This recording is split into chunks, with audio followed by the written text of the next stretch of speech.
je vais juste faire le petit A donc de l'exercice, enfin le petit 1A de l'exercice 24, page 94 je crois.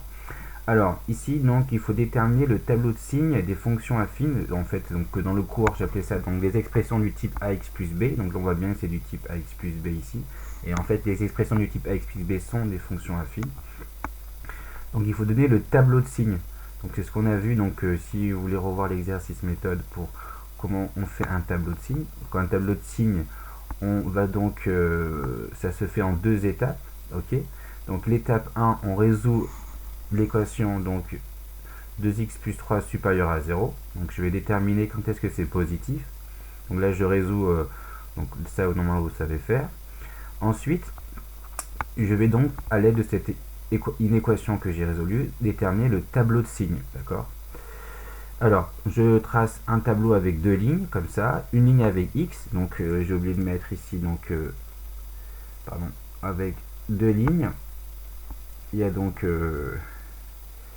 ici il y a moins l'infini, ici il y a plus l'infini, voilà, et la deuxième ligne, ça met le signe de, donc, de signe de 2x plus 3, donc je rappelle que le signe, c'est déterminer quand est-ce que les résultats sont positifs et quand est-ce qu'ils sont négatifs.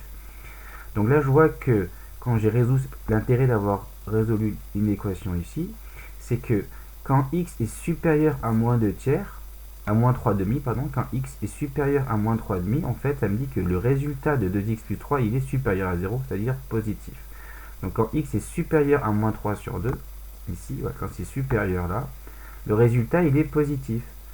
Et au particulier, donc ça c'est la limite. Et de l'autre côté, quand c'est inférieur, c'est négatif. Et donc entre les négatifs et les positifs, il y a 0. Donc là, je peux même faire le petit 2 là. J'ai oublié de le faire. Le petit 2 ici. Hop. Ici, si je réponds à la question petit 2, pour chacune des fonctions, donc donner un résultat réel x1 dont l'image est positive et x2 dont l'image est négative. Bah ici, si je prends un x1 ici par exemple, je prends égal à 0, ça marche.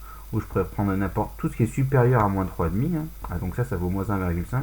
Donc si je prends par exemple 5, voilà, ben là l'image elle est positive. Parce que quand je vais faire d'ailleurs au passage f de 5, c'est-à-dire qui est 2 fois 5 plus 3, ça vaut donc 10, ça fait 13, c'est bien positif. Et ensuite il faut un x2, donc par exemple, peut-être le faire en vert ici, voilà, x2. Faut que je le prends entre moins l'infini et moins 3,5. Par exemple, si je prends moins 3, ça marche. Le résultat va être négatif. Regardez si je fais f de moins 3. Donc ça, c'est mon x2. Pardon. F de moins 3, c'est donc 2 fois moins 3 plus 3. Je rappelle que je prends cette expression qui est là. Ok. Et donc, ça fait moins 6 plus 3. Et ça fait donc moins 3. Et ça, c'est bien négatif. Donc vous voyez, en fait, je peux savoir quand est-ce que le résultat est négatif, quand est-ce qu'il est positif. Je ne connais pas la valeur. Hein. Et en tout cas, dans le tableau de signes, je ne peux pas savoir quelle est l'image de moins 3, quel est le résultat quand x vaut moins 3 pour 2x plus 3. Et par contre, je peux savoir le signe. Donc vous faites la suite, hein, que le B, C et D, avec bien sûr la question 2.